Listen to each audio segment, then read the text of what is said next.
Greetings, mortals. It's me again, Reynard The Fox, here to bring you another episode of TheReyCast. Welcome, welcome, one and all. Tall and small, small and large and large. I don't know what I'm saying. Welcome to the TheReyCast, where everything is done live, and therefore, has no real structure to it, but I say that despite having a little sheet written down right next to me here, labeled Ahsoka rant, but I labeled the episode as Star Wars in general, just because I wanted to also talk about a lot of my personal history with Star Wars and what it means to me. It feels really nerdy to say, but you know, a lot of these IPs we all grew up with, you know. And their stories, and what are stories for but to give you morals and ethics and lessons and scenarios in which you can put yourself to see what you could do, testing your limits. And that's probably the most badass I can make media consumption sound. I might have to try a lot harder to make it sound any better than that. But yeah, welcome to the Star Wars episode. I wanted to start by talking about, growing up with it, because, you know, it was a big deal back in the day when it was, the original trilogy, and I am, sadly old enough to remember, the VHS release of said, thing. Wait, was I there for the release? I'm not sure, but we had the VHSs in my house for as long as I can humanly remember, because I was just a small little baby boy. I was probably just gumming on the VHS before I knew how to play it, you know? Like, we always had it. And that's because I had an older brother, about 10 years older than me, who probably was more lucid for the actual release of Star Wars, original trilogy than I was. And he was super into it because laser swords and space and all that stuff, which really got the kids.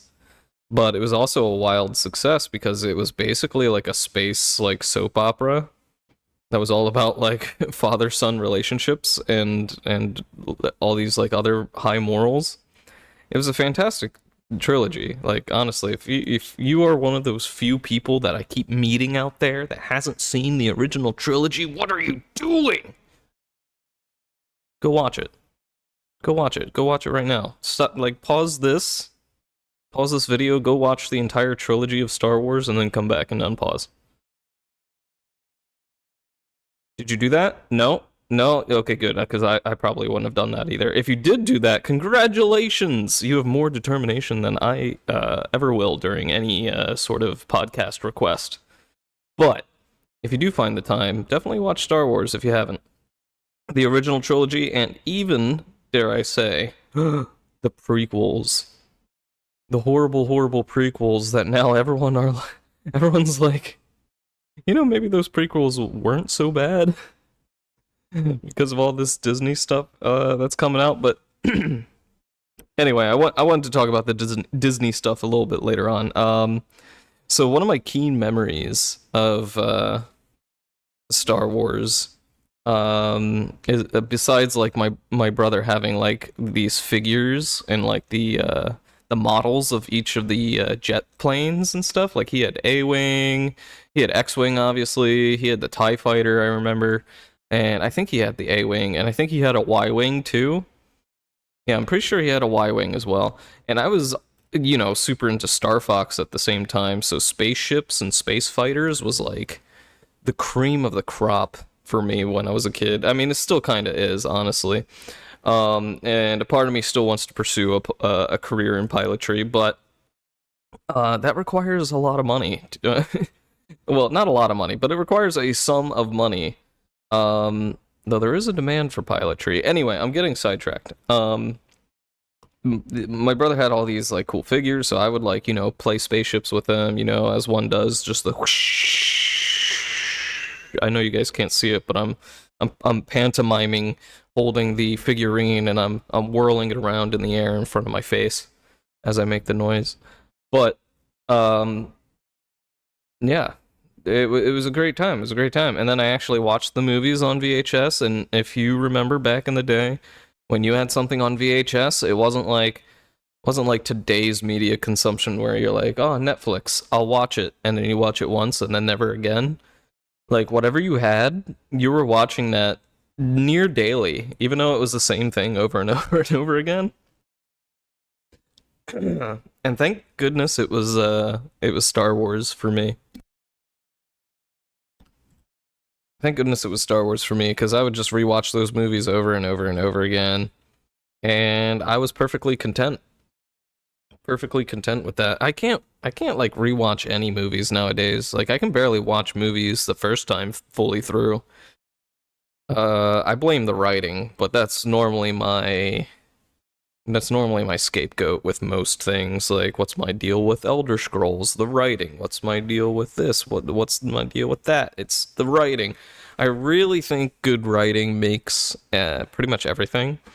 It's kind of like, to put it in terms of like producing media, is like you have to have good audio quality, which is what I strive to have right here. Hello, ASMR. Um, but you can have, like, if you have good audio quality, you can forgive bad video quality. But if you have bad audio but really good video, then your video is 10 times worse. I think the same thing is true for video games when it comes to writing. If it has poor writing, it doesn't matter how pretty the game looks. It doesn't matter at all how pretty everything looks. It's just fundamentally not understandable. Like there's no drive, there's no motive, there's no stakes, there's nothing. There's a big nothing burger. It looks nice, but it's a big old nothing burger. Oh wait, I almost started ranting about Starfield again. I caught myself. This is the Star Wars podcast, not the Starfield podcast. We already did that. That's in the past. Um, but it's true. I feel like if you have good writing, you can forgive everything else. Like if it has really bad graphics, like good writing trumps that. Like look at Undertale. Undertale's a great example.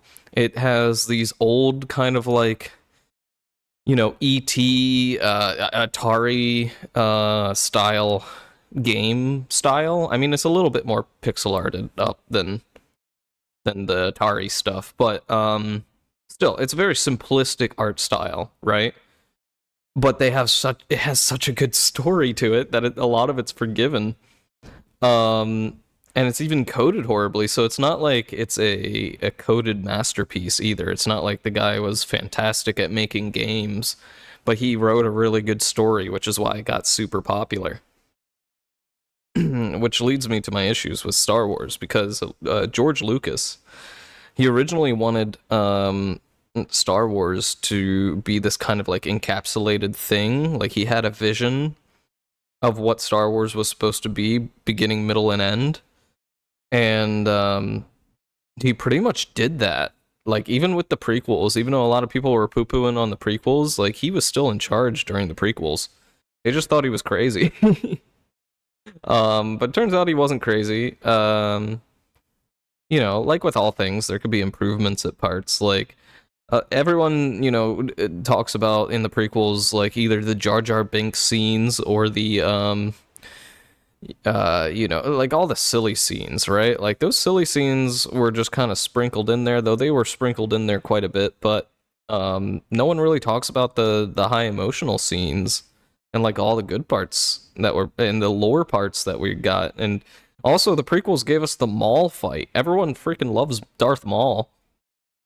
That was in the prequels, y'all. That was prequel stuff. Qui-Gon Jinn dying and Obi-Wan being a Chad Lord and killing Darth Maul. Spoilers. If you haven't seen it by now. But yeah, no, that was all prequel too. Um, Or even the Clone Wars, like not the Clone Wars, like the animated series, but like episode 3. That's something I wanted to talk about. Episode 3, I got to see in theaters. I was a teenager. I was probably like, what, 13? I'm not entirely sure. I'm just going for the vibe of how old I was. I could probably figure it out more precisely if I really wanted to, but let's just say I was 13. Because it doesn't really matter. I was a youngin'. I was a teenin'. Uh, and my parents were like, "Want to go to the movies?" And I'm like, "Yeah, I want to go to the movies because we're an American nuclear family that regularly went to the movies, which was awesome, and that pretty much lasted up until COVID. And now I've been to like a movie theater maybe once. That used to be my go-to. Like if I needed to date a girl, movie. Like if I wanted to hang out with my friends, movie. If I wanted to hang out with my parents, movie. Like cinema was the place to be for me. Which might be why I'm so interested in production and reviewing media and criticizing it and all that stuff. Because I do love it all. I do like it. I do like it. I do love it. I feel like it is an underrated art that has been bastardized over the years by people like Disney and by, I mean, Disney used to be a producer of actual art, and now they're just like a husk of what they once were. Like a zombie could be a good metaphor for them. Like they used to be an upstanding, citizen, and now they just want your brains. Give them your brains. They'll take it from you if you don't give it to them. Just feral now. Feral, and they just want and they consume. That's all Disney do now. Please don't sue me, Disney. This is my opinion. I'm just gonna read my notes here a little bit. I wanted to talk about like not a lot about the Star Wars lore, but I just wanted to iterate the Jedi way. Because that's one thing that really heavily influenced me as a kid and even today, and I'm sure it does to a lot of people out there as well. It's kind of weird, right? That Jediism is like a genuine religion now. There are organized events and community spaces for Jedis to do Jedi things in a serious religious setting, which is still a little mind-boggling to me. But I am a individual practitioner of Jediism, if you want to call it that.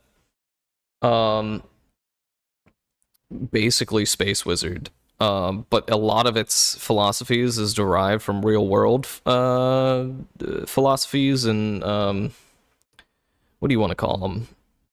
Methods. I might call them methods of being alive. A lot of it is very similar to Bushido, or chivalrous Bushido. Lots of Taoism, lots of Eastern kind of elements that are very, very useful, and what I held on dearly, being raised in a Western society. I really resonated with a lot of the Eastern stuff. I was also getting into martial arts at the same time.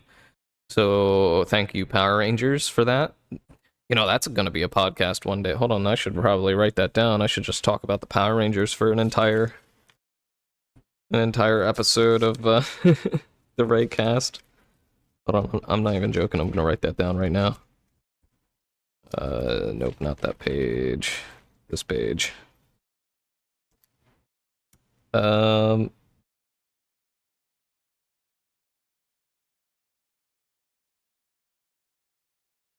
shoot.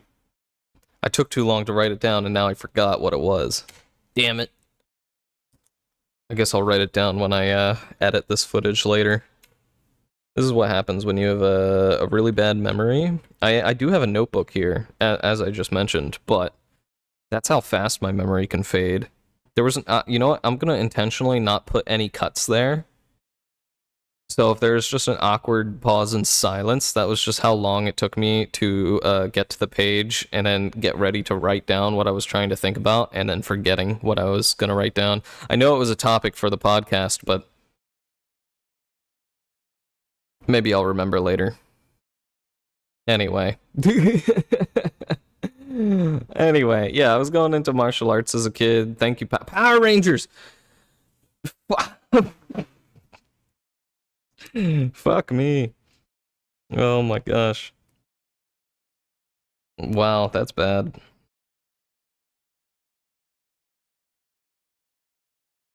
All right.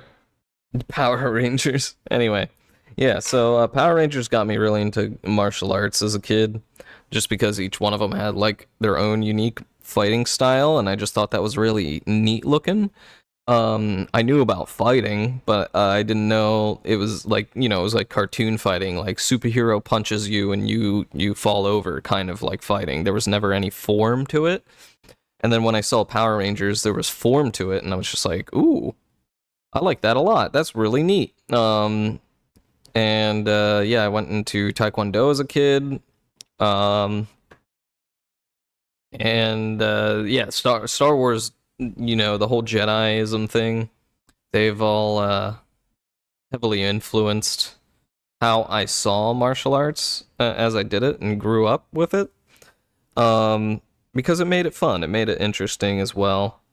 Um, I think that's a big point that a lot of people miss about today's media, is just because it's new age media doesn't mean it can't be inspiring, doesn't mean it can't be, taken seriously. At least in the West, it's really easy to just say, oh, that's just a cartoon, or oh, that's not real life. But there's real people writing this stuff, if it's good writing that came from the heart, that came from someone's experience, there's a lesson trying to be taught there. Which I think is heavily undervalued in Western culture. But that's besides the point. What interests me about Jediism is that they were actually heavily influenced by the samurai, and how they had their kendo style. I'm not sure if it's properly called kendo. I know kendo is sword play, but typically it's with the bamboo swords, and it's normally like a sport, kind of like fencing. It's like how many people fought with fencing blades. I'm not entirely sure. They're probably a good bit. I think that was the whole point in fencing. Anyway, regardless, they did a lot of swift cutting motions. They had the same philosophy that the samurai had about dismemberment, where if you... Am I allowed to talk about this on YouTube? It doesn't matter. Dismemberment. Where it was actually a mercy kind of thing, because you could slash someone down the middle, or run them through, but that would just kill them. So the samurai had this philosophy of the life-giving sword. It's a wonderful book, by the way. I recommend anyone who likes books to read that. The life-giving sword talks about many other things other than dismemberment and just not using your sword at all, and how to use peace to your advantage as a warrior, or those kinds of things. Using the blade when the time is right, and when it's just to do so, that kind of thing. More chivalrous samurai stuff. But that's the whole point in dismemberment, was so you would essentially like kind of teach them a lesson, or disarm them, keep them from fighting you ever again. So they, if you don't have a leg or your sword arm, it's going to be really hard to keep on fighting you and win, so like that was kind of the merciful kind of thing to do. It was also a little bit of a disrespect thing too. It was like, why wouldn't you just kill me, you coward? Blah blah blah blah blah. Lots of almost medieval kind of thought processes going on there, kind of primal. But if you get where I'm going at, this happens a lot in Star Wars. First time I can think of is when Obi-Wan takes Luke into the cantina bar, and the guy pulls him over and he's like, my friend says he don't like you very much. He don't like your face. And then Luke's like, oh, I'm so sorry about that. Gee willikers, I guess I'll just leave then. And then he's like, no, you don't understand. We're gonna mess you up, or something. He threatens him, whatever. And I can't remember exactly what happens. Maybe he pulls a gun. Or maybe not, because the originals were badass like this. Greedo didn't shoot first, but I'm getting to that. I'm jumping around this podcast a lot, I feel like. But yeah, no, Obi-Wan ignites his lightsaber and cuts the dude's arm off right in the middle of the cantina bar, letting everyone know that it's like, don't mess with us. We're Jedi. And no one has seen Jedi in a long time before that moment. So the fact that someone had a lightsaber in a public space like that was just incredibly rare. Legendary levels of rare. Like, that was just like, what? What just happened? There's a guy with a lightsaber and there's guys in robes. What's happening? I thought these guys got killed off by the Empire. What's going on? So that was a big shock moment. But notice how Obi-Wan didn't kill the guy. He could have easily just, stabbed him or whatever, but that's not the Jedi way. The Jedi way is one of mercy. And other things as well. But, and an ultimate example, too, is if, lots of spoilers if you haven't watched the Star Wars. That's why you should have paused earlier to go watch all of the Star Wars movies so you understand what I'm talking about. Anyway. The fight in Mustafar with Anakin versus Obi-Wan when Anakin goes to the dark side. Obi-Wan actually does a bit of a illegal technical foul where he cuts off 2 limbs instead of just 1. Typically, it was just one limb would get cut off. But in this case, he cut off an arm, his sword arm, and his leg. Because Obi-Wan just couldn't bring himself to kill his brother, basically, like his Padawan, person he trusted and loved, for so long, had done the ultimate betrayal, and even then, he still couldn't carry out what the Jedi would have actually done. Like, if there were a Master Jedi there, Mace Windu, or Yoda, or someone like that, they probably would have just killed Anakin right there. And if you are arguing with me about, hey, you were just talking about the Jedi way is the way of mercy, well, that's kind of the caveat, is that, is that killing Anakin there would have ended the whole chance of the Sith repopulating, in a sense, because he was the new Sith's apprentice. So they would have killed him without any qualms whatsoever. They would have just killed Anakin. But Obi-Wan still felt attachment, which is a big no-no in Jedi society, which is very similar to like how Buddhists say life is suffering because you are attached to things. That's a very major theme in Jediism, where they often talk about, like, don't be attached to your emotions, don't be attached to this, don't be attached to that. That's what led to Anakin's downfall, which that he was so attached to earthly possessions such as Padme's affection, as well as his mother that he left on Tatooine. Right? Tatooine? Am I forgetting my planets? Back on the desert place. Back on the desert. I'm pretty sure Tatooine. I don't know. I think Tatooine is where Luke stayed, unless it's the same planet. Unless Luke and Anakin grew up on the same planet. I'm forgetting this bit of trivia. I'm sorry, but no, yeah, he did a bit of an illegal move by cutting off 2 limbs there, because he kind of just fueled the fire for another Sith rather than actually ending the Sith there. But it was because of Obi-Wan's love. So it's like, a lot of people troll Anakin for, giving into his desires, giving into his love and his attachments. But Obi-Wan had such strong feelings for Anakin as well that he couldn't kill him, which led to the events of, the original series where Darth Vader is Darth Vader and things are really, really bad. All right, let me take a look here at my notebook again real quick. We're gonna eventually get to Ahsoka here, I promise. I have written down when I used to play fight with the lightsabers.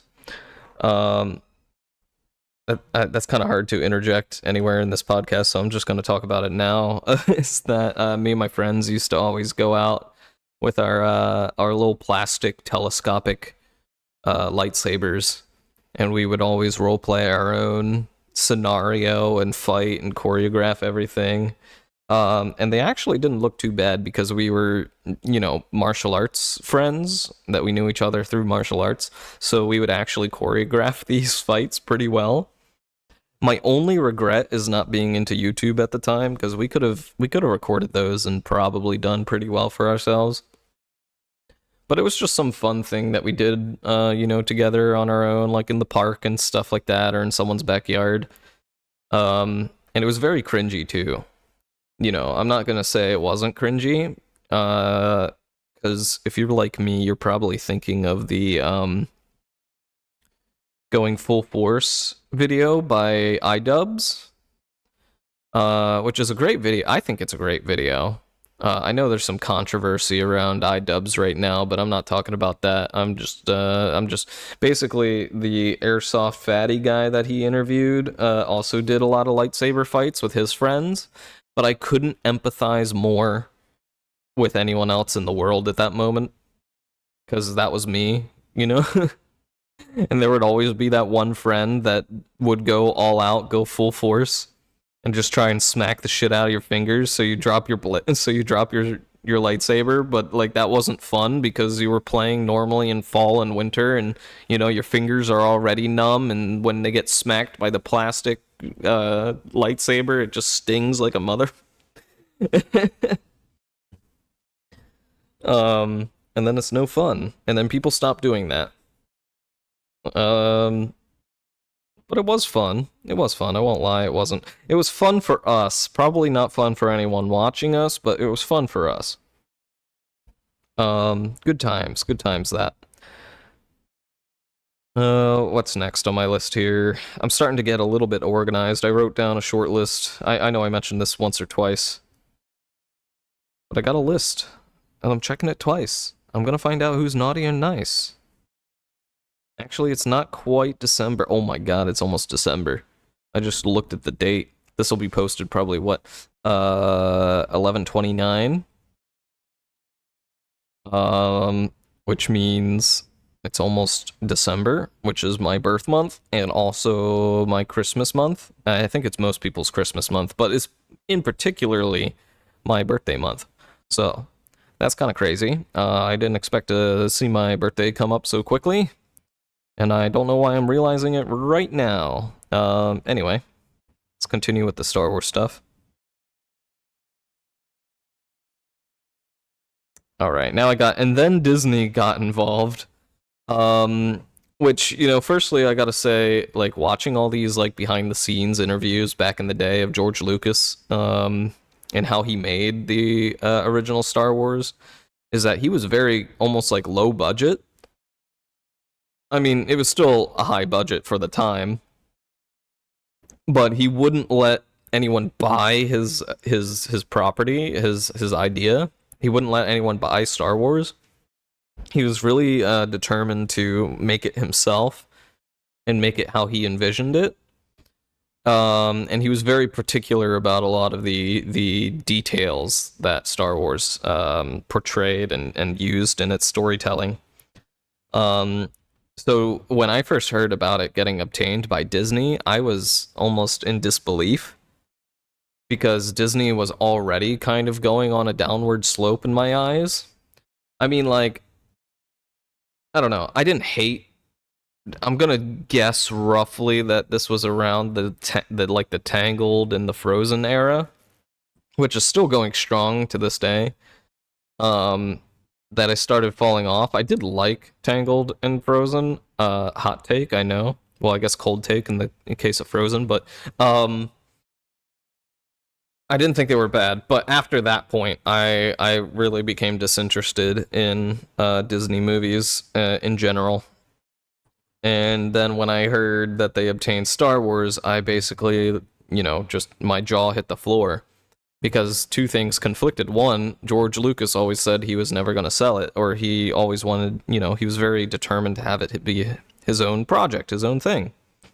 And to give it to one of the biggest, like, what seemed to me what's obvious now, money hungry, kind of just like, how do I describe Disney? They're just trying to broad brush so hard that they're trying to appeal to everyone, so their writing is more bland than, like, I don't know what to compare it to, more bland than, like, an MRE, mashed potato. I don't know a good metaphor for this, but it's very bland. It's very bland because it can't appeal to any specific audience or any specific person. So it just becomes that issue again with just poor writing, but big spectacle. Big spectacle. A lot of people are wowed by the jangling of keys because things are exploding, and people are still igniting lightsabers, and people are still fighting with lightsabers. That it's all okay. It's not okay. The story has been completely flipped upside down, and I would rant about all those finer details, but honestly, there's a lot of good videos out there that I would recommend over listening to me try and jamble up my rant. I'm still going to rant about it, obviously, but there are other videos on the subject that go into finer detail as to why these newer Disney properties are just absolutely tanking the franchise. And the story. It'll point out a lot of the story details. I know there's a lot of controversy even around that, where people are like, "Oh, well, it's now Disney's story," or what's his name, the director or whatever. It's now his story. Now he can do whatever he wants with it. And it's like, well, sure, if it was a Star Wars something, like, have a Star Wars story, do whatever you want with it in some other universe. Or not universe, in the same universe. You could have a Star Wars story. Like The Mandalorian. I do have it written down that I want to talk about The Mandalorian, but The Mandalorian is a great point on this, is that you could just have a character that exists in the world that no one has heard about, and then show them their story, But when you're, bringing some unknown grandson of Han Solo and he stabs him in the same movie, like, what? Why are you intentionally killing the thing that I like to replace it with your edgy OC? Like, don't even lie to me and say that Revan or whatever isn't supposed to be just, hey, look, it's our Darth Vader. Remember, you like the big guy with the mask and the black cloak and the black mask and the red lightsaber? Remember that guy? Remember, you like that guy? This is our guy, but he's better than the guy you like. He's our guy. And it really brings me back to the freaking furry and brony fandom. I'm sorry to bring those guys up during this, and I know that feels like it comes out of left field, but if you've spent any time with the furry or brony communities, or any of those types of communities, you will see this phenomena where basically everyone's original character is just way better than everyone else's main character. It's comical. It gets comical. Like, like, it's always power scaling things. Like, they're always like, this character is super duper powerful, and they're actually way better than Goku. And it's like, of course they're better than Goku, because Goku's the ceiling, and you wanted to break that ceiling just to be cooler than Goku. And that's what feels like Star Wars is doing, where they're basically like killing off everything that we used to love. Like, the disrespect to Luke Skywalker is intentional. It's intentional. It's a slap in the face to say, hey, remember your hero, Luke Skywalker? Well, he gave up, and he's a piece of poop.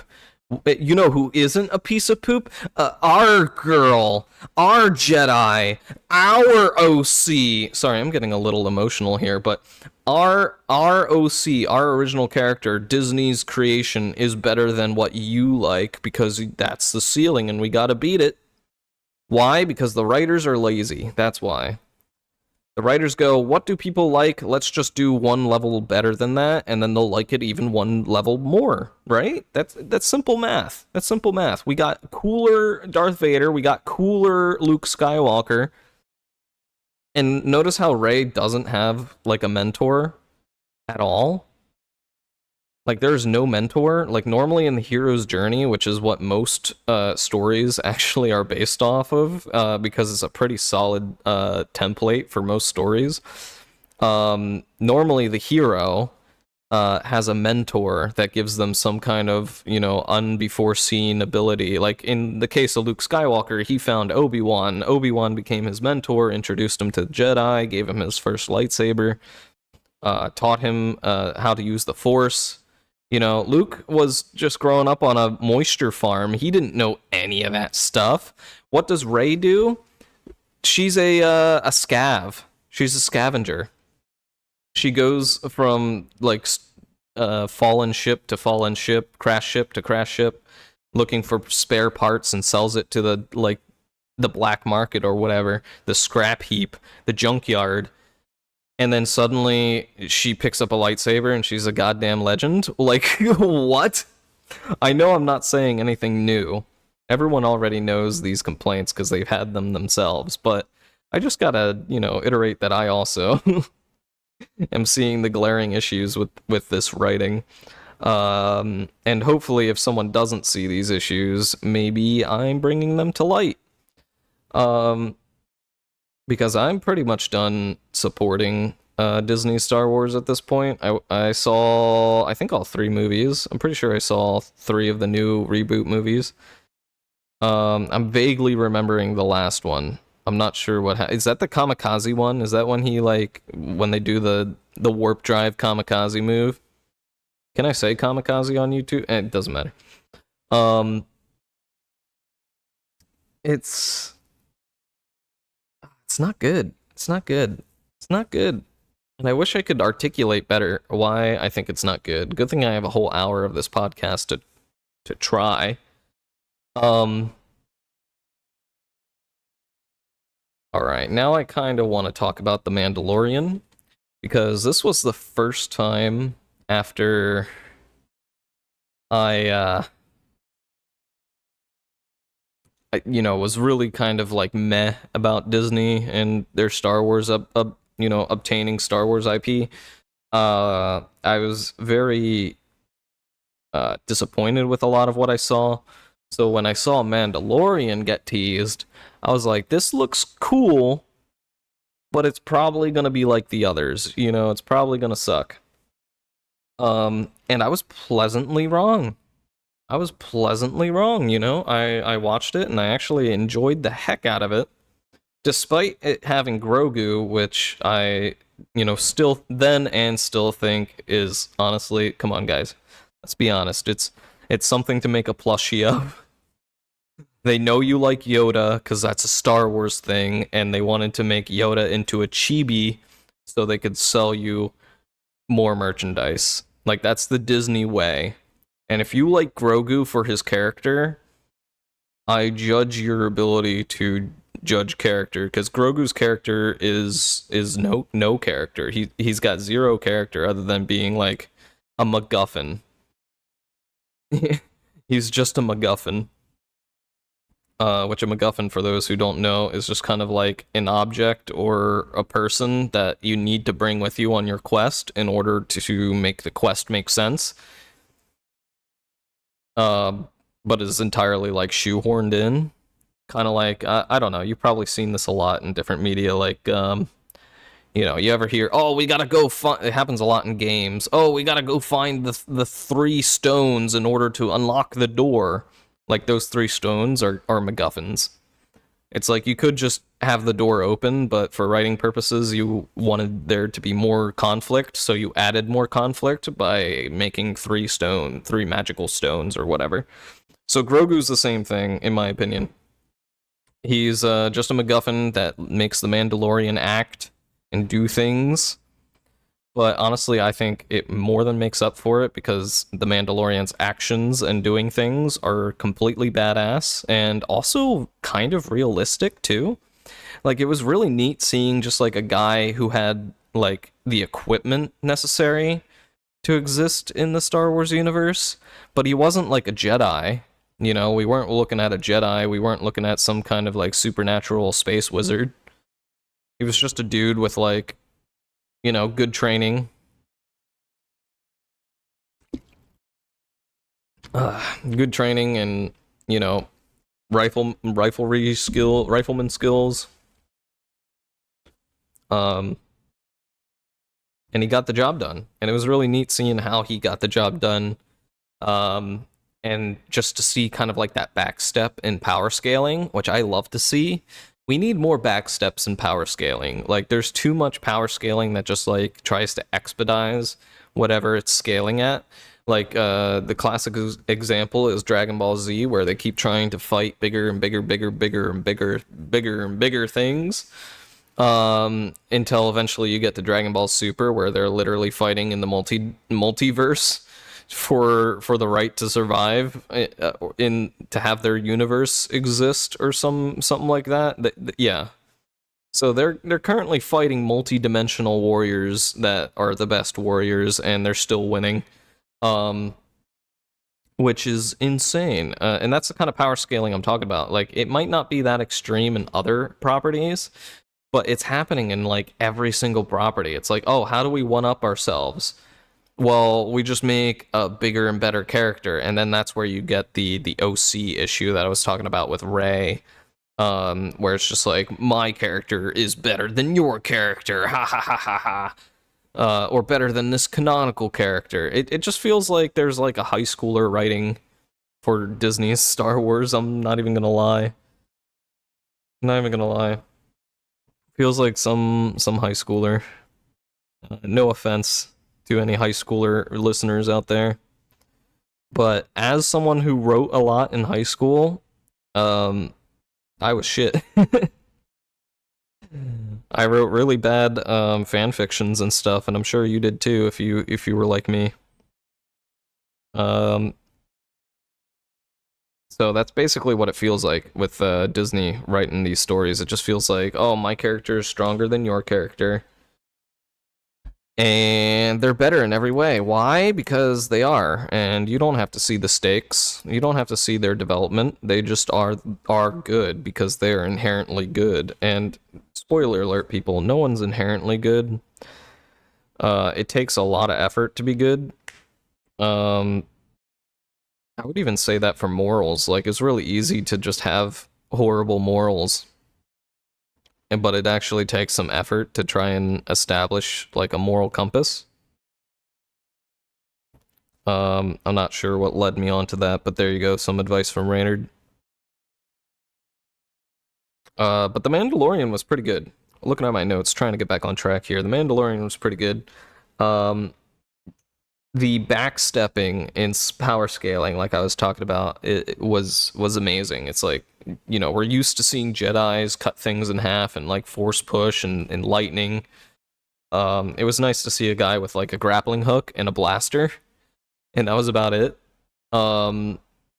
I mean, he did have the benefit of having Beskar armor, which gave him some intrigue and some advantage over his enemies, but he still had to struggle. You know, you actually had to root for him. You weren't sure if he was going to get captured or if he was going to win the day. And it made that ending scene of season 1, season 2 or whatever, that ending scene when, spoilers, a certain X-Wing comes in to the docking bay after this whole time of them struggling against these death robot stormtrooper things, that are like made of Beskar themselves or whatever, and they're like impenetrable, or they're like invulnerable to laser fire, and they're, you know, ultra strong, so you can't break them conventionally, and they're just like punching the crap out of this door, trying to get it open, trying to get into the cockpit, I believe, where they're at, and then a certain familiar Jedi appears and wipes the floor with them. That's such a good scene. If you know what I'm talking about, you know what I'm talking about. That scene is fantastic. Besides maybe the little weird CGI at the end, but that's what most people talk about. But just think about the intro and the stakes involved. Like, they were gonna die. Like the Empire wanted them dead. They didn't want to arrest them or whatever. Like they weren't going, into a holding cell. They were gonna be shot. They were in a um their backs to a wall. They were in a room they couldn't escape from.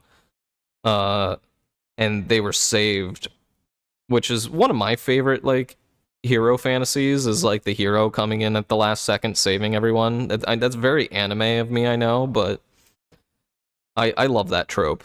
I love that trope when just this absolute badass appears and just rips apart everything that everyone was struggling with. It's made even better when you get to see how hard everyone was struggling against the enemies, and then just to see how easy the badass is clearing them all out. I live for that. I love those scenes. Same thing with Rogue One with the Darth Vader. Like, normally you don't want to root for Darth Vader, but when Darth Vader shows up on the rebel ship and just starts walking down the hallway slowly, just eviscerating the rebels, I'm just like, oh my god, that's so cool. That's so cool. Because it's intimidating, it's powerful. I don't know, I like it. It's neat. But the same thing with Luke, saving the Mandalorian at the end. Spoilers. Which I think was a fantastic way to end the series. And then the next season happened, which I haven't seen, but I hear is significantly worse. Like, he gets a cool Naboo fighter, but it also kind of, I don't know, I like the original ship he had. I think the Naboo fighter does look neat, but it doesn't really fit Mandalorian's style, if that makes sense. Like, I see the Mandalorian in more of a transport kind of ship, not really like a fighter. Because he's like an on-foot mercenary. He's not really known too well for his pilotry skills, so to have him in a fighter didn't make a whole lot of sense to me. And also just the contents weren't that good. I can't even really remember what happened in that season when he had the Naboo fighter. Just that I was just bored to tears. And it wasn't really good. I did like seeing Ahsoka, which is like the last time I got excited to see Ahsoka. And that inspired me to watch the Clone Wars, which the Clone Wars animated series is pretty good. It is pretty good. I enjoyed it a lot. I actually don't believe I finished it. I know the big spoiler that a certain big bad guy comes back. He might wear some face paint, some heavy face paint, and have spiky hair. But I didn't see that part, but I think I was getting really close to that part because it was kind of like being hinted at here and there. So I need to continue watching that because it was good and I enjoyed it. And actually has a good character arc for Ahsoka versus the actual Ahsoka show, which is what I've been trying to lead to ranting about. Oh my gosh, I'm 50 minutes into my rant here. I feel like I've been kind of, despite having a list here, I almost feel like I've been less organized for whatever reason. I don't know why. Maybe Freeform kept me on track somehow better. But yeah, I'm talking about The Mandalorian. Let's just speedrun the rest of my notes then. I was disappointed with the Book of Boba Fett. I barely got like 2 or 3 episodes in, I think. Like, I think the last thing I saw was when the Hutts came, and he was like, I am now the boss of this place. And I'm like, why would the bounty hunter care about taking Jabba the Hutt's political position of power? Like, yeah, he worked for Jabba, but I never thought Boba would be like the kind of mercenary to like want to take that position of power. Because you also see him in Clone Wars, and he's basically just like a pissed off like little kid who just wants to kill Mace Windu because Mace Windu killed his dad. So that's like a great story arc right there, right? And then to just suddenly have him be like, I am daimyo of this place, and I am king. It didn't make a whole lot of sense from a character standpoint for me, so I couldn't really get into the main substance of the show, if that makes sense. Like, he was always doing his political duties or whatever, as far as I saw. He was like, oh man, I gotta manage the checkbook at the Jabba the Hutt palace. You know, it's like, why? Just go continue being a mercenary. You survived the Sarlacc pit for this? Like, what? I did like Boba in Mandalorian. I think that was a good reveal. I think that was a fun little segment where Boba Fett helps out the Mandalorian. And also, I think it's kind of necessary to have Boba Fett make an appearance in Mandalorian, because Mandalorian is basically Boba Fett. For anyone who doesn't know the Star Wars series too well, they probably even accidentally call him Boba Fett, even though he's the Mandalorian. I forget his actual name. That's pretty bad. I forget the character name. But I think they just called him Mando for the most part to make it easy. And that's what most people call him anyway.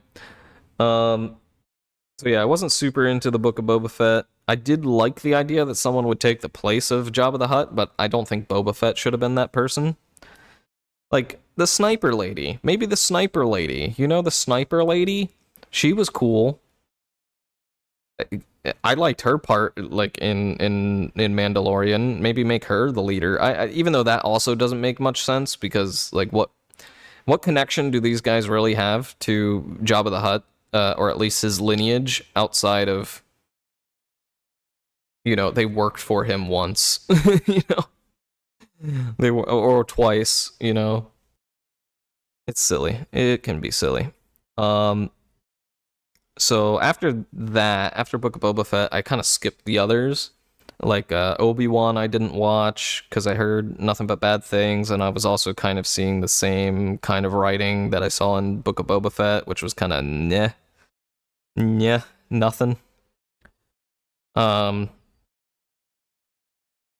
And then Ahsoka came out, and I couldn't help but see parts from Ahsoka and just hate it immediately. I'm sorry, any Ahsoka fans out there. I mean, I like Ahsoka the character, but not Ahsoka the show. Ahsoka the show is didn't watch the source material, which is normally what most people complain about in these sorts of things, but like, Ahsoka did not feel like Ahsoka. Normally, Ahsoka is this bratty, you know, this brat, this teenager that wants to do a good job as a Jedi, but often finds failure because she's too young. And the reason she finds failure so often is because she was too young to, and then made a general to go into a war, the Clone Wars. So that was a lot of pressure put on her. But if you watch the Clone Wars, she pretty much becomes resolute in the fact that she will be saving countless other lives if she kills that separatist, or if she fights in this war, or destroys those droids, you know? If she acts as a Jedi...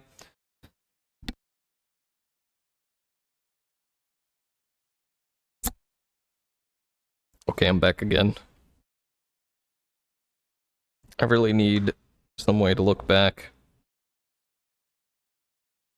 I wish I could, like, rewind the recording and hear what I was just talking about. Oh my golly. Again, I'm filming this at work, or recording this at work, so sometimes the customer interruptions are just a thing that need to happen, because that is my day job.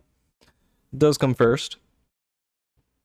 Plus edited down, this will probably make it to an hour anyway, so... No reason to be glum, my friends. Let's talk more about Star Wars, shall we? Okay, I think it was down towards the end of my notes here. I skipped the others like Obi-Wan. I was about to hate on Ahsoka, I think. Yeah, there's a lot to say about Ahsoka. And I think I only got like 6 minutes or so left of recording.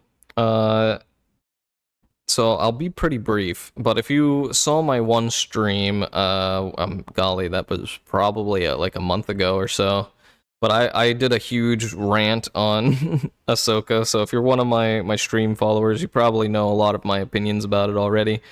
But in a nutshell, The main things I complain about when it comes to Ahsoka is, one, the actress that plays Ahsoka doesn't convince me that she is Ahsoka. She's a good actress, don't get me wrong.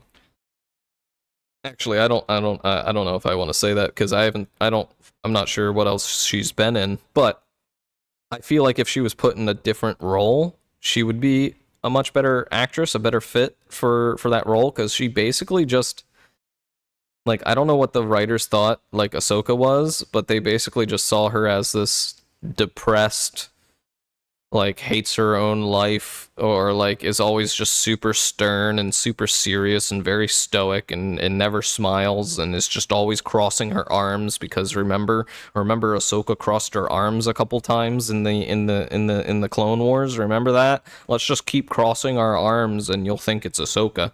It's not Ahsoka, because Ahsoka's a brat. Again, even older Ahsoka, even when she's kind of serious, she's still kind of a brat, and it's amazing. I love Ahsoka for that. But the Ahsoka we got was just kind of like this grizzled war veteran Ahsoka, which is kind of not the sense of humor that Ahsoka has, in my opinion, or at least what I've seen from Clone Wars. So I think the acting could have been a little bit better there.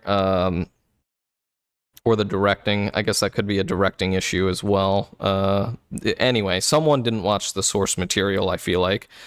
It was great seeing, what's his name, Hayden Christensen? Is that his name? Hayden? To come back and reprise his role as Anakin. I think that was amazing, though I wish it wasn't a dream sequence.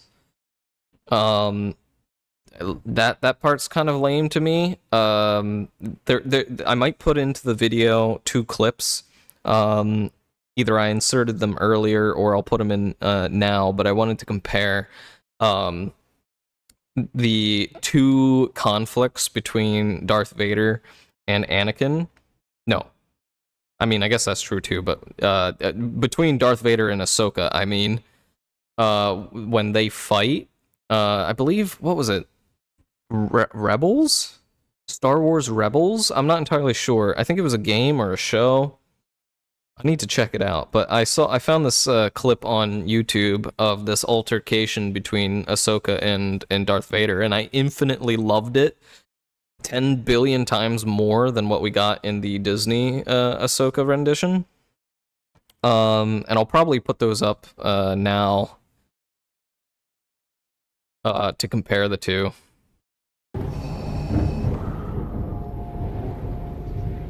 It was foretold that you would be here.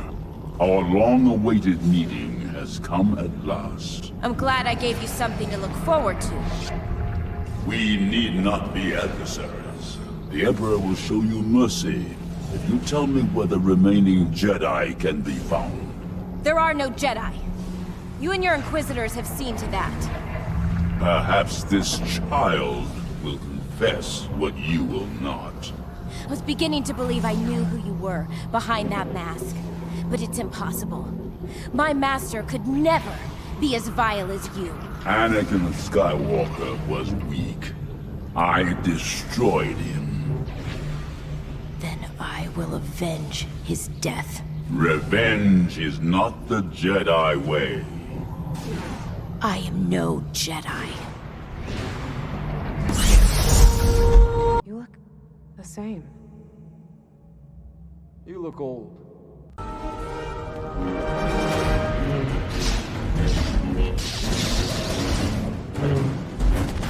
Live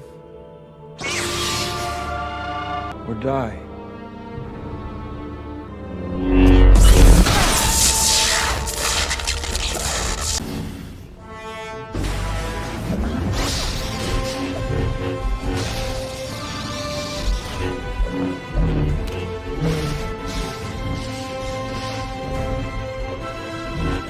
I gave you a choice. Live or die.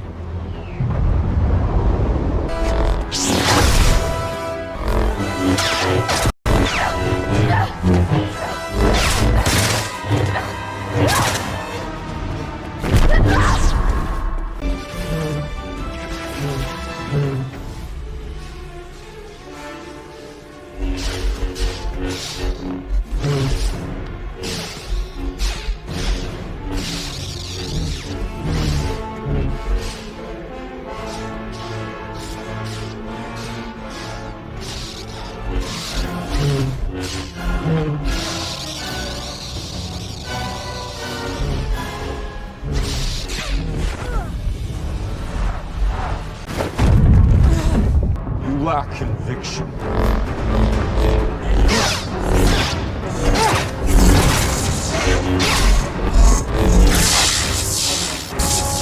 Trying to die.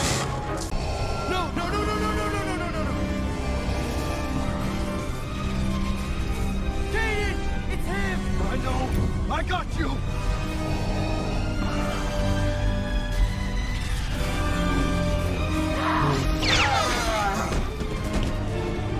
Ahsoka, come on, hurry. Ahsoka.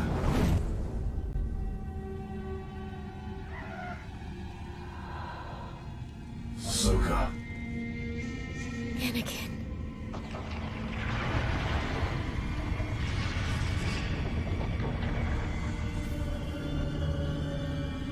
I won't leave you. Not this time.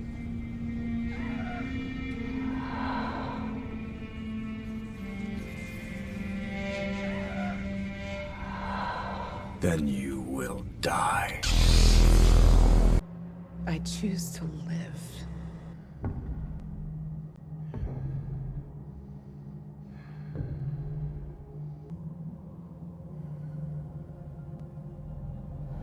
There's hope for you yet.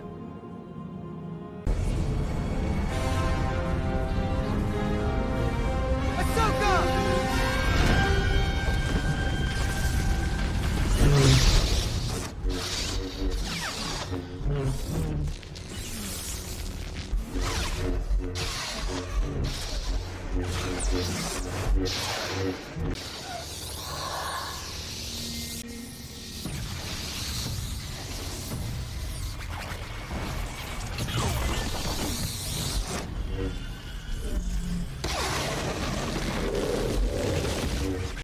But you could really see how much more the animated Ahsoka, even though she's older, she's already gone past the Clone Wars. Like this is adult Ahsoka. This isn't Padawan Ahsoka. This is after she left the Jedi Order and everything.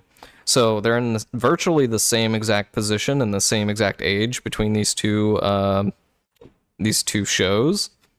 But you can tell the difference between them immediately. One is stoic and composed and never cracks a smile, and the other one is still in a serious environment because she's fighting Darth Vader, like, and trying to save I don't know, the main character or whatever. So she's still being serious, but you can tell how she's not being like deadpan serious.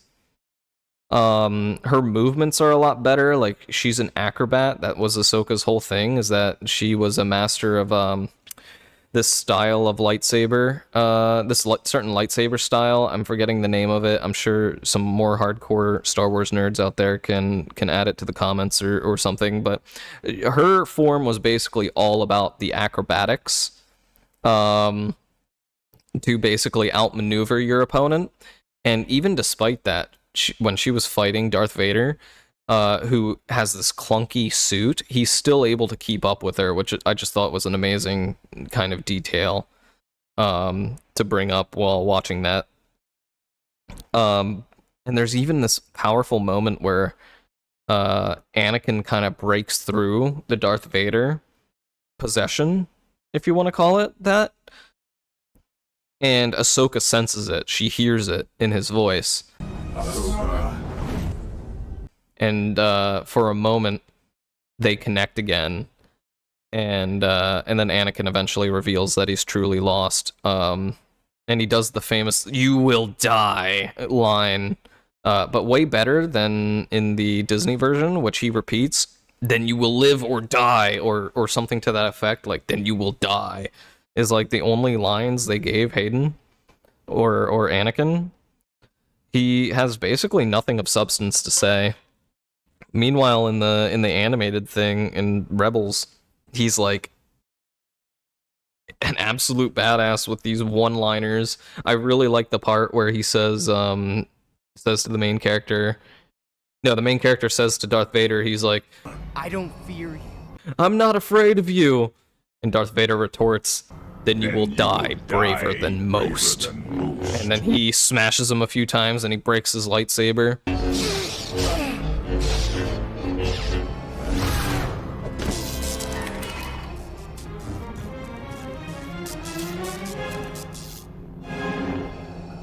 And then he can see, this is visual, nothing had to be stated. You can see the fear on the main character's face as he cowers and puts his hand up to defend himself. Even though it's a lightsaber, it's not really, a hand being up isn't going to really help you there. So he could see the fear in his eyes, and then Darth Vader corrects himself and he goes, perhaps I was wrong, right before trying to give the fatal blow, but then he's saved by Ahsoka. Which is an amazing one-liner versus live or die. Live or die, Ahsoka, you gotta choose. And then at the end of their fight in the Disney's Ahsoka, the big one-liner is, I choose to live. I choose to live.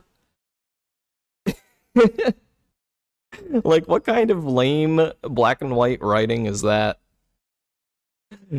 You will die or live. I choose to do the not bad thing. Everyone claps. Good job, Disney. 10 out of 10 writing. What if she said, I choose to die, and then she just, like, gets stabbed, and then wakes up in a hospital room? That was another point I had against Ahsoka. Early, I forget when, because, again, I haven't actually seen it, which maybe I'm... You know, someone's gonna say, you're judging it too harshly because you haven't even seen it. I feel like I've seen enough.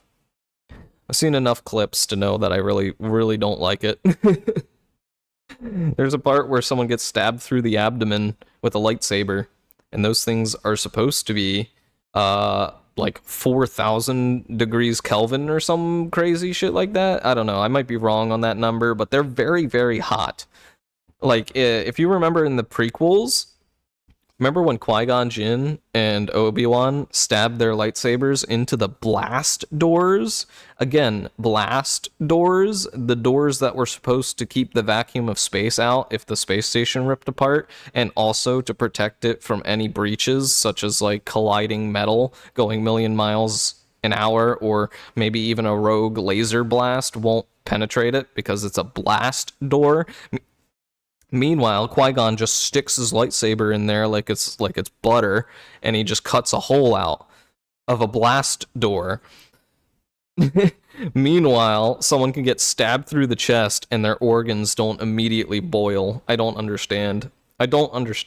This writing is bad. That's what I understand. Yep, that makes more sense. That makes more sense. It's real bad. There just doesn't feel like there's any stakes to Star Wars anymore. And they're completely missing the point of the original... What do you call it? The original IP. You know, the original vision that George had when he made it. They're just treating it like it's toilet paper. And I won't describe how they're treating it further than that, because it is very poopy, and I don't like it. So I will probably protest and boycott a lot of the newer Star Wars, not because of any like geopolitical or neopolitical reason, but because of just the fact that I think they need to stop jangling their keys, thinking that we're a bunch of infants. Because I was an infant, and the jangling of keys was the starships, the jangling of keys was the laser swords, the jangling of keys was like the, you know, space battles and sword fights. But then there's also deeper meaning that made it more valuable as I grew up to be an adult. And now they're just trashing all of that value, just saying that, oh, it was always just this jangling of keys for little kids to enjoy. It's like, no, screw you. Little kids can enjoy it, but adults can enjoy it too. It's called entertainment.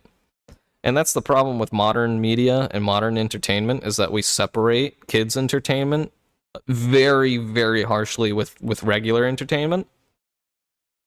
Which makes no sense to me at all, because one, kids' entertainment, like if you just look at YouTube, is brain dead. It is brainwashing your children. I'm sorry. It might be the easy way to Just leave them in front of the computer. And honestly, that's what I did when I was a kid, so I can't entirely judge. Like, I was on Newgrounds and stuff, watching weird videos and, you know, exploring the internet, which I think they'll do anyway, so you can't really stop that. But, like, I would encourage just let them watch, like, regular YouTube. Like, it's already, like, censored to holy hell. I mean, I'm probably even going to be censoring some of the harsher words that I use. And I'm on an 18 plus apparently setting. You know, my audience is meant to be 18 plus, but yet I still have to abide by a lot of these kind of rules to stay monetized or anything like that. I'm not monetized right now, by the way. This is only episode 3, but it's something I'm thinking about early on because I will have to think about it as I continue to do these. And I think it's silly. I think it's really silly. Like, of course, kids can figure out what the color red is. You don't need to make 600 videos of someone singing about the color red, with no other substance being added to it other than just being noise. I don't know. That's a whole podcast in of itself, is how much I feel like kids media has been ruined. Because before, a parent had to watch the show with their kid to make sure it was okay, right? You know, there were mature rated movies and stuff. You didn't want your kid to watch that by accident, so you would generally watch your TV with your kid in the living room or whatever, right? So what did kid cartoons and stuff start doing because of this? They started putting more adult jokes that were hidden. Like, SpongeBob is great for this. Lots of adult jokes that were hidden, just in the phraseology and like things only adults would catch on to, you know, maybe imagery stuff. But the kids would be none the wiser. And it was great because those kinds of shows you can still go back to and watch a second time now that you're an adult and enjoy it again for a completely different reason than when you enjoyed it when you were a kid. And to me, that gives strength and longevity to your IP. When you can do that. But what has happened is that now there's so much churn, there's so much rate of churn of just like kids content being pumped out onto YouTube by every YouTuber imaginable, because it is a big demographic. There's just such an oversaturation of this honestly unregulated kids content. They say it's regulated because it's on YouTube. It's not. It's not regulated like TV had their shows tailored by a team. They had their shows made by an actual company that cared about the education of kids, like Sesame Street. What kind of Sesame Streets are on YouTube right now? 0. We got Coco Melon, and we got weird content farm crap. You know? We got Baby Shark and stuff. You know, it's not okay. It's not okay. But the worlds should fuse again because they're too separate, and it doesn't make sense to have them separate because the YouTube side, like my side, the 18 plus side, is still so heavily censored and adjusted and managed that it's basically safe for kids anyway. Because most big content creators censor their language anyway, like it's TV, in order to monetize better. I don't know. I see the dangers in it too, but I think the dangers of like just giving kids mind-numbing content that they can't like chew on, that they can't like critically think about. Like when I was a kid, I watched Star Wars.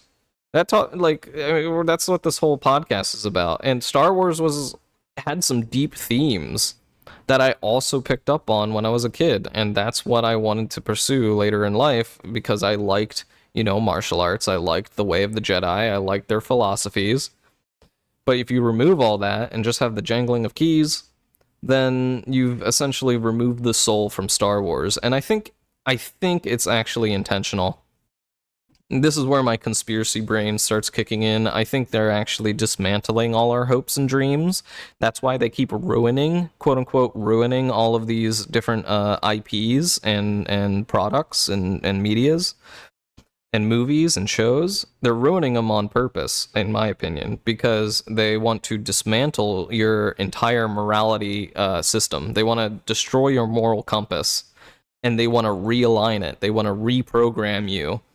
This, again, conspiracy warning. They want to reprogram you to think a certain way. That, like, look at the new Star Wars. What's it's really teaching you? Look at, like, the kamikaze one. Remember the one when the rebel fleet was flying away from the Empire, and it was like the last remnants of the rebel fleet, and this was like the ultimatum. It was all or nothing. What did that movie culminate to teaching us? What was the lesson? Listen to your superiors and do not question them whatsoever. Remember the pink-haired admiral lady that no one knows about, that no one like has ever heard of before? Was basically like, I am the leader, you will listen to what I say, and sometimes I can't tell you why I'm thinking the way I'm thinking because it's for your safety, so you need to listen to me. What? What kind of totalitarian 1984 bullshit is this? Really? Really? The rebels are preaching follow orders from your superiors. The rebels. You know, the ones fighting the Empire, the lawful evil organization that controls the galaxy. Why are the rebels saying fall in line and listen to orders? We're the good guys, so this is the good way to think, right? This is brainwashing. This is brainwashing you guys. I'm sorry, but that's my extremist that's my extremist view on all this. And Disney knows what they're doing. And you know why they're doing it? Because they're trying to reprogram us with their newer IPs, you know, dismantle all the old ones. That's what phase we're in right now. We're getting in the reboot phase where everyone thinks it's just, oh, look, they're rebooting the franchise I like. No, they're intentionally bringing it back so they can ruin it. So you hate it, and then you follow whatever media that they churn out that's new because maybe that IP was tired. Oh, maybe that old story is just an old story and it doesn't work anymore. Let's go to this new thing, and then they could write whatever they want. And I fear for that future because it's already really happening. They've dismantled a lot of our really morally hard-hitting media. I feel like everything else is just this soulless garbage. But yeah, I've been ranting on this a little too long, I think. My recording is at 1 hour and 30 minutes, and I should be recording at 1 hour. But yeah, I got a little emotional at the end there, conspiratorial possibly. Believe me or don't believe me, that's fine with you, that's your prerogative. I don't even know if I believe me half the time of the things I say, so it's fine, it's always liquid. But that's just what I'm seeing, that's what I'm feeling, and yeah. I would love for Star Wars to make a genuine return, but I think, you know, in the hands of Disney, they're just going to lock it in their Disney vault, and we're never going to see it again. Star Wars is probably going to be dead. After the fandom dies down, they're going to milk it for as much money as they can, and then after the fandom kind of dies down because they've ruined it, they're going to vault it and never sell it to anyone else, and bada bing, bada boop, we'll never hear about Star Wars ever again.